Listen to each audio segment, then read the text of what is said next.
Hey buddy, it's Brian. Today is Thursday, the 19th of September, 2013. Let's look at our stocks and some new ideas. We're involved in shares of Navistar at $37.11. We took half of it off with a 50-cent gain, and we are now going to raise our stop up once again, this time to $38.90. So just at about this level right here. And we're also long AK Steel still. We got involved at $4.05 a share. Our stop, we're going to raise that up just slightly underneath today's low, so we'll put our stop at 438. We had taken half of this off with a 10-cent gain, and again, that's just to manage risk, and sometimes you do what you feel is comfortable with those, basically, is the point. But we are involved also in Eagle from yesterday after that gap higher, and then when it crossed back above VWAP, we had taken half of this position off with a 25-cent gain, and this afternoon I had set our stop at $6.40 when the stock was up here. Unfortunately, I set it just a little bit too tight, and we did get stopped out of that with a balance of a dollar gain. So on average, a 63-cent per share gain on a on a stock that we entered at in the fives. So pretty good percentage gain there. It's extended, so I'm going to just say take it off the list. It's had a good run. It served us well, and time to move on. Shares of CSIQ, we got involved in at 1461 over here, and we've raised our stop up a little bit, and we want to raise it just slightly once again to $14.48, so just below today's lows. If it gets up to $15.11, that would be a place to take half of our position off, because that would be equal to the initial stop that we had, and that gives us a strategy for managing risk and making sure that if the stock then pulls back to our current stop level, that we're not going to lose money. Shares of Yoku, we've had a decent run in as well. We got involved in this one at $27.18. We took half of it off with a 77-cent gain, and now what we want to do is raise the stop once again to just underneath this level here. So I'm going to say $28.42 is the proper place to put the stop in there, and that would give us about $1.50 gain. We did get involved in Triple D today, and this one, we've been stalking it. It had broken this downtrend line. It got a little bit extended. We wanted to see it pull back. It did pull back, and then today we wanted to buy it on strength. It pulled back. It gapped up and then pulled back, and once it got back above that volume weighted average price, right in here at $54 a share, that's where you should have gotten involved. Now, I said buy at $54.20, so that's what I've logged as the official purchase price, although really you should have it at about between 54 and 54 and a dime if you're paying attention. But for swing traders, we'll say $54.20 is our official stop there. We had I suggested that 50-cent stop initially, so what we wanted to do was take half of it off up here. 80 cents. So we wanted to take half of it off at $55 a share. That's 80 cents in profit for half of it, and now what we want to do is we want to raise our current stop to $53.50. So just below that this level right in here, so $53.50. It seems like a far way away, and it probably is, but with 80 cents taken out of it already, even if it goes all the way down there, we're going to get stopped out on the entire position with a 10-cent gain. So keep that in mind, and this is again how you ride these stocks for the bigger winners if they make them available to us. Shares of ARIA, what we wanted to see was for the stock to rally up into this level of this little band of resistance from 22 to 35 cents and then back off. Now it kind of did that today. I had mentioned for a day trade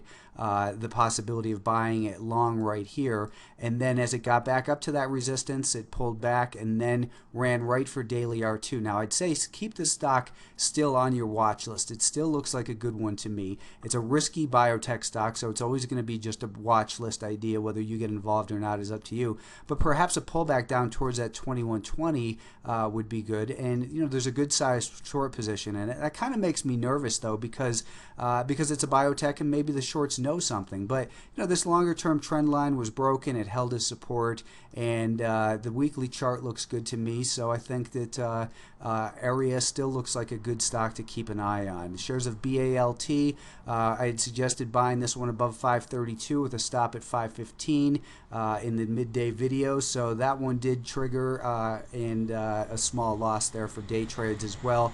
I'd say take this one off the list. It just doesn't seem to want to get going. And shares of GNK, however, there's something about this one. I'm not sure what it is. I just don't fully trust it. Maybe it's because of this weekly chart. I don't know. I mean, it's still got some room to run, though. And it's realistically, I should be looking at it as it broke resistance. That resistance is holding a support. And it has room to run, perhaps up to 5.5 or so. So looking at the 10-minute time frame, we got back above this little level of resistance right here. And I think that, getting it back above 445, that was the midday high right in here, back above 445 is where you could buy this one. And I would say set your stop at about $4.14, so just below this little low here. It looks like it has room to run. For some reason, I've got a mental block with trusting it, but if it behaves well tomorrow, I'm going to buy it, and I think it's a good idea for you as well.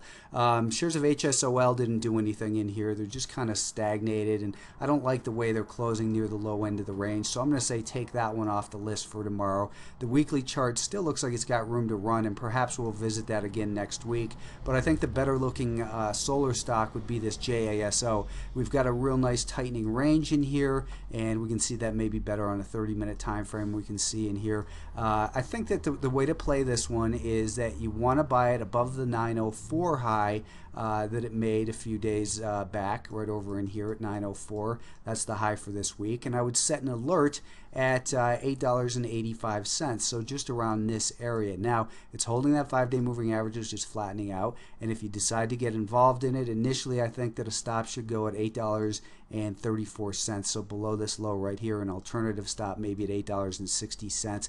I still think and hope that it consolidates really for another day, and that this will be a good trade for next week, but do keep an eye on it anyways. Soda we had on our watch list. The daily chart, it's holding this prior resistance. It had a little shakeout on Wednesday. I like how it had that shakeout, and then it rallied up today, continued, that is gapped higher, and we don't want to chase those gaps, as I said.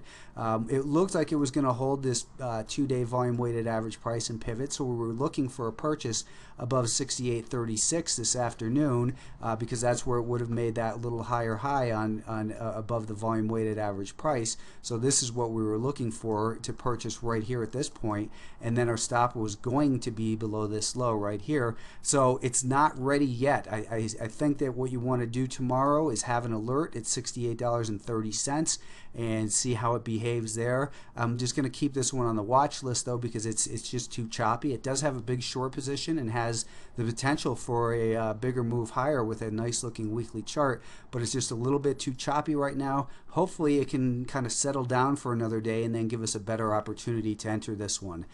Shares of KMX, CarMax, nice uptrend on the daily time frame. We can see that it pulled back and really had, this one too had a little bit of a shakeout. It looks like yesterday got back above a little resistance, and the 5-day moving average, that resistance seems to be holding a support. So I'd like to buy this one tomorrow above today's high. So today's high was 51.55.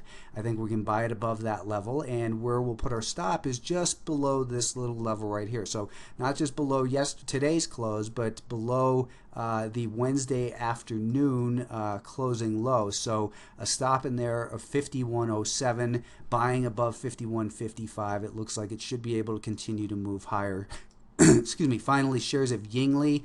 Now this one, it's another solar. The weekly, it's got room to run. The daily time frame, it's building this real nice little pennant in here, kind of similar to really the pennant that we were observing in Eagle. Now I'm not going to say that it has the same type of upside potential, but there's a decent sized short position in here as well. And I think that in this case, what we can do is buy the stock above $5.80 a share.